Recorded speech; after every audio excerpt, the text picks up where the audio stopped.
Le 12 mai 1934 paraissait dans le toujours excellent Je suis partout la critique de François Vineuil du film Nana, texte intégral. On savait qu'Hollywood avait entrepris une Nana dont 1000 échos présageaient bruyamment le succès. Pourquoi pas, se disait-on. Le romantisme épais, les mélos pesants de Zola n'ont jamais porté chance au cinéma français. Les Américains, plus ingénus, qui n'ont aucune raison de vénérer l'auteur de J'accuse, avaient peut-être le moyen d'y parvenir, de choisir tout ce qui méritait d'être photographié dans l'histoire de la plantureuse Nana, de ses triomphes, de sa déchéance, de sa bestiale et irrésistible sensualité qu'elle promenait sur les théâtres, sur le boulevard du Second Empire. On imaginait une sorte de nouvelle Mae West, plus jeune, plus optimiste, roulant des hanches à travers un scénario moins indigent que celui de Lady Lou. La prose de Zola subirait dans l'aventure de fameux coups de ciseaux. On n'en recollerait pas les morceaux dans un ordre très pieux. Il restait à juger du résultat. On ne peut plus en douter. N'importe quelle aimable niaiserie américaine, avec quelques bandits, quelques amoureux agités, vaut mieux que cette Nana, tournée sans doute dans de grandes ambitions artistiques. On se souciait peu du sort réservé à la grosse construction de Zola. Mais que nous offre-t-on à sa place? Cela débute par un enterrement perdu dans le brouillard. À la seconde image, Nana s'échine, récurant le carreau d'une cuisine. Elle assure que cette misère ne durera pas. Nous la voyons en effet bientôt assise au restaurant des 7 truites, dans les atours auxquels, sous le règne d'Offenbach, se reconnaissait une cascadeuse à la mode. Le caractère de la vraie Nana, avide, calculatrice, dénuée de scrupules, se dessine vaguement. Elle débute par un grand manager qui la lance au théâtre et qu'elle trompe aussitôt avec un prince russe. Les premiers tableaux manquent régulièrement de verdeur et d'animation. Une fois dans ses meubles, Nana veut s'offrir un jeune lieutenant d'artillerie. L'histoire, falote et d'un maigre relief, va devenir exécrable, et Nana prendra l'aspect d'une martyre régénérée par l'amour.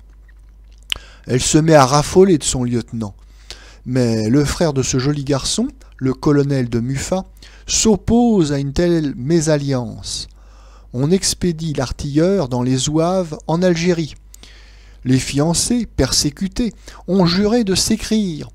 On intercepte leur correspondance.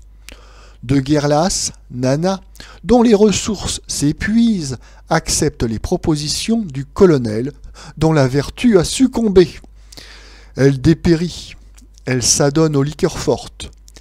La verra-t-on touchée par la grâce, prenant le voile?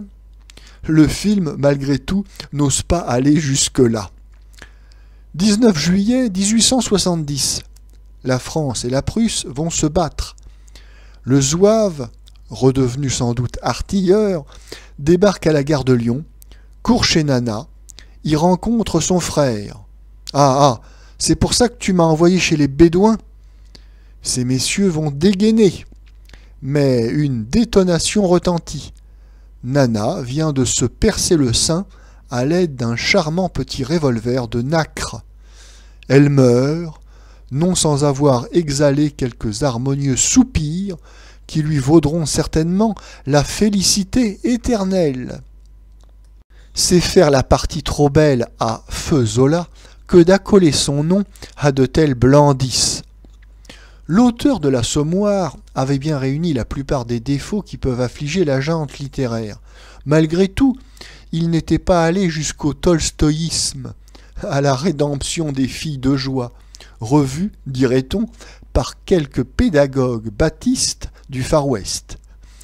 Nous souffrons volontiers les adaptations les plus fantaisistes, les plus froidement interlopes, si nous leur devons, en définitive, un film mieux rythmé, plus concret. Le respect du patrimoine littéraire est une chose, le progrès du cinéma en est une autre.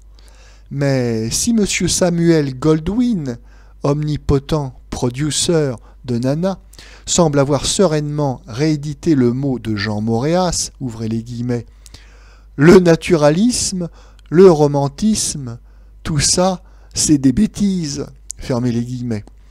Croyez bien que ce n'est pas pour affirmer une esthétique plus indépendante, plus proche des vraies nécessités de l'écran. Si l'on a sacrifié la tragédie sociale de l'infortuné Zola, ce n'est qu'au profit du romanesque, le plus bénin, le plus soigneusement vidé de toute âpreté, de toute truculence, et cela parce que la nouvelle étoile lancée à Hollywood, mademoiselle Anna Sten, doit conserver jusqu'à la fin son sex-appeal vernissé et douceâtre, qu'il est hors de toutes les règles publicitaires que l'on ait fait débuter une rivale de l'inamovible mais déclinante Greta Garbo dans un rôle antipathique tel que celui, populacier, veule et violent de la véritable Nana. Il paraît que la Russe Anna Sten, lorsqu'elle jouait à Moscou pour les bolcheviks, ne redoutait pas le mot cru, le geste canaille, et que cela se mêlait à sa beauté aussi curieusement que chez une héroïne de Dostoïevski. Mais les maquilleurs, les scénaristes, les metteurs en scène d'Hollywood ont revu cette nature de près. Leur travail achevé, il reste quelques belles photos, car mademoiselle Anna Sten vient merveilleusement sur la pellicule, avec son petit visage un peu écrasé, où vivent d'abord, comme dans un Renoir de la première époque, des yeux et des lèvres immenses qui ont à peine besoin du crayon à fard. Mais il est inutile désormais de chercher dans cette femme quelques régularités qui ne ressortissent pas à la plus pauvre littérature. Elle n'est plus que l'apparence provisoire d'un poncif permanent. Elle doit remplacer Madame Marlène Dietrich, vite usée, et elle ne le sait que trop bien. Elle n'a même plus le vague ragoût de canaillerie qui subsiste parfois chez l'Allemande. Elle trébuche 2 fois dans une scène d'ivrognerie, pour que l'on voie bien ses origines. Mais si elle a déjà tous les gestes, toutes les intonations de la Vénus standard, cette fille perdue est beaucoup mieux élevée que la femme d'un banquier américain, du moins telle qu'on la peut connaître par le cinéma. Ses partenaires ne comprennent rien à leur personnage, roi de l'ancien boulevard, officier fringant et corseté, croient s'en tirer par une emphase d'autant plus agaçante qu'on les a tous connus simples et vrais dans d'autres rôles. Une dame américaine a meublé avec beaucoup de goût ses fantoches anodins et terriblement bavards. Les toilettes sont charmantes. Et Nana fut précédée d'une telle réclame que son échec ne peut passer inaperçu.